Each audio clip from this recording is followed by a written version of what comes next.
dominant win in the end for the Sydney Swans. 67 points the margin, but you can sense, especially hearing from Errol Goulden post-match, that there's a flatness, there's a disappointment. They want to be playing finals footy, but hey, they've finished the season on the right note. A disappointing year. There's no doubt about that. They're good enough to be playing finals. They've got an unbelievable midfield, really solid back six. Lost their forward line for mine this year. Really struggled to find a key target to go to. They end up going the fullback at certain points of the year. It just hasn't been plain sailing from go to woe. So I can understand how they're here, and I think they bounce quickly. You know, you're talking about some high-level acquisitions that are on the trade table or available for them to really home in on. And if they do get those players, they certainly need a bona fide target. If they get that, I think they're back in the premiership race almost immediately. If not, it's a challenge. Yeah, they've had a whole range of players go through that. Marty, we've seen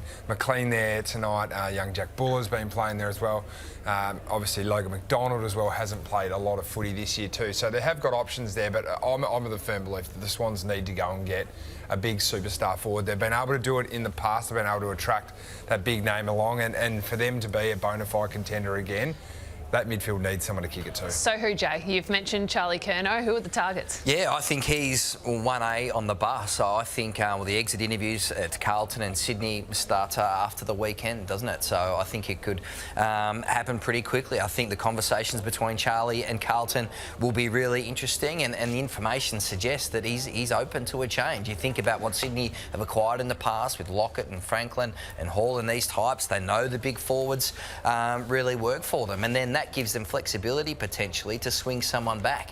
You know, is there someone you think that could improve in the back half, Kingy? Yeah, I think Logan McDonald could go from full forward to centre half back, and we've seen a lot of forwards do it over the journey and be amazing. Really, they've got a great eye for where the ball's likely to go. They play the percentage as well. It's easier to cover a man than to lose a man, so I think that role would suit him really well. And I don't think he's the prime target that's going to take them to the promised land. So you've got to find another option for that guy. I really liked Errol Goulden's comments post-game. When you got one of your superstars standing there saying how disappointed he is and how he wants to be playing finals, that burning hunger is there. You mentioned how they could probably bounce back pretty quickly next year. Easier draw as well, finishing, 10th they'll finish on the ladder. So there is real excitement and momentum around the Swans, what they can do 2026 already. I think they'd all be looking at themselves going, the injuries is one. Like, they had some injuries to the superstars, Errol Goulden being one of those. But, I mean, they relied a lot on Isaac Heeney this year, and he was fantastic for them. Do you know that he's listening? That's the worst I've heard all year. What a suck job that was. That's an interesting term. I'm going to go with that one. Introduce him, Ken. He's embarrassed. Isaac Heeney joins us from the Swans change rooms. Had no idea. Jack really pumping up your tyres there, Isaac. I appreciate that. Very good. What's your overall assessment? I mean, it's a tough one to swallow that the season's over for you guys when you're so used to playing finals, but a dominant victory in the end. Yeah, a little bit, probably a little bit frustrating, to be honest. Gee, this is weird, this like overlay in the headphones. Yeah, no, a bit frustrating. We just couldn't really play four quarters all year, and then our season was just up and down. And even that first half was a little bit disappointing. I mean, they bought the heat; they were well over 2 in the pressure factor, and we didn't really handle that. So it was nice to finish strong. And like you said before, we will take this into 2026. Congratulations on your year, and being serious, you were one of the mainstays that were able to continue to do what you did in 2024. Give us your view of your year. What sort of targets did you set yourself, and what did you achieve? I think it was just getting that balance right. I probably played a little bit more forward this year than I did last year, and it was nice to kick pretty straight, which was good. But I mean, it was a tough one. It was a different one with I mean, you touched on it before, the amount of injuries we had early and the lack of continuity throughout the team, especially in the first half of the season. But it felt like a bit of a load for a few of us in the midfield. And yeah, it was tough and a bit frustrating to finish the season like that. I guess not in our hands. Well, you've won the goal kicking for the Swans this year, Isaac. Is that where you see yourself best playing and having the most damage, playing more forward rather than midfield? I think a good balance. If I can play that sort of attacking midfielder and go forward and kick goals, and obviously one-on-one's kind of my strength, and the boys have looked out for that this year, which has been really nice. And I think getting a good balance, a 50-50, maybe a 60-40 mid, suits me nicely. I can sort of get my engine going, get my touch going, and then sneak forward and hopefully be dangerous. Isaac, what's top of the whiteboard, do you think, over summer? What's the area potentially which cost you in the first half of the season that you've really got to make up ground on over summer? I think probably the specific roles and the boys just nailing exactly what their role is. I think we kind of went away from it a little bit, and a bit of, I know we say connection as a broad sort of term, but the connection just wasn't there consistent enough throughout the year. So I think nailing specific roles, especially a couple of little ones that we changed this year, leading into next year, is going to be really important for us. Lightening it up a little bit, how much were the players aware tonight that Matthew Pavlich was on commentary? And what were the scenes like pre-game? Did many players go over to say hello to the incoming CEO? Give us a bit of the goss. I didn't even know. I kind of escape all sort of media leading up to games and even sort of after games. So you're lucky you got me here. Normally I try and sneak in there, but no.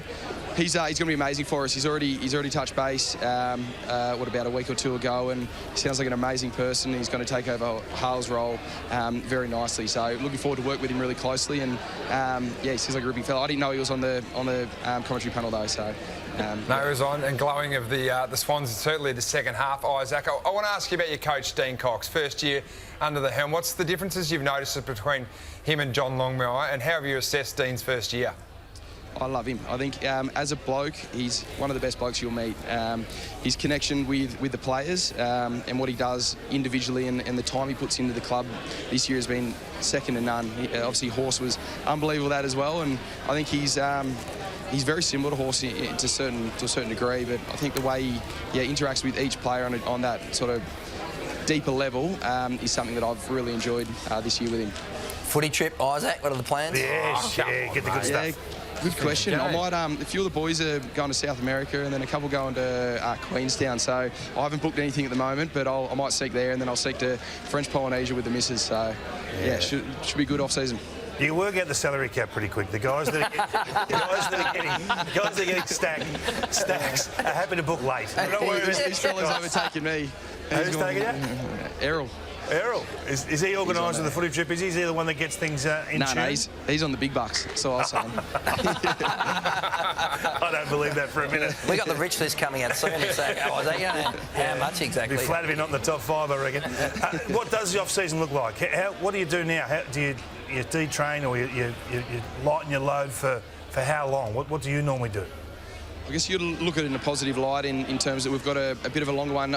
I mean, off the back of the grand final last year, it felt pretty rushed going into the off-season and into the pre-season. So we've obviously got a longer break. So I think getting the bodies fresh. I mean, we need to go into pre-season and have a really strong pre-season and stay fit as a group. Obviously cost us the start of this year, and I think, like I said before, probably 2 or 3 weeks of doing nothing, just deloading, and probably a fair bit of piss, to be honest. And then we're back into it, and we'll knock it down. What time's it start? I'm going to be late, but I can get there. Come on down. There'll be some in the change rooms. He'll be there. You're just going to stay there about 5 hours and he'll be there. We'll lock in if you have to. This is why I love this footy club. Take off your mark, get going. He's off to Perth. Hey, Isaac, appreciate your time. Enjoy that longer break this off-season, and we'll see you opening round. Thank you very much, and happy birthday. Done, Very good.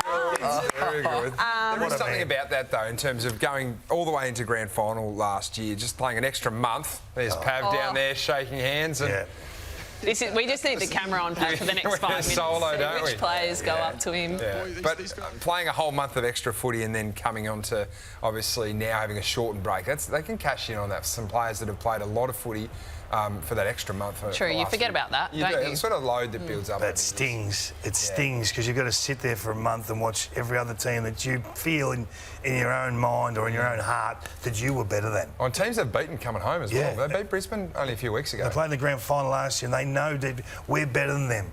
We didn't have the year we wanted, but we feel we're in front of that group and they're going to play preliminary final weekend or even grand final weekend. So there's some emptiness there. You'd be pretty pumped as a Swans fan, though, heading into 2026, knowing you're on the Test for right Errol course. Gordon here. Here we go. What happens Oh, here? he's left Pav till last. I think this is a tactical error. Is it a hug or just a... Oh, no, it's a hug. Oh, Left him till last, right? I would have gone there first and made a I think statement. Coxie got in there, actually. He sort of snuck in. Yeah, right. Shopped early. Coxie But was then on going Pav last, you could go in for the hug. It's a bit awkward if you go straight up to the incoming CEO and give a hug, well, don't you think? I would have gone straight in. I'm not going to lie to you. You're a big hugger. What would you have gone with? I'd hug everyone.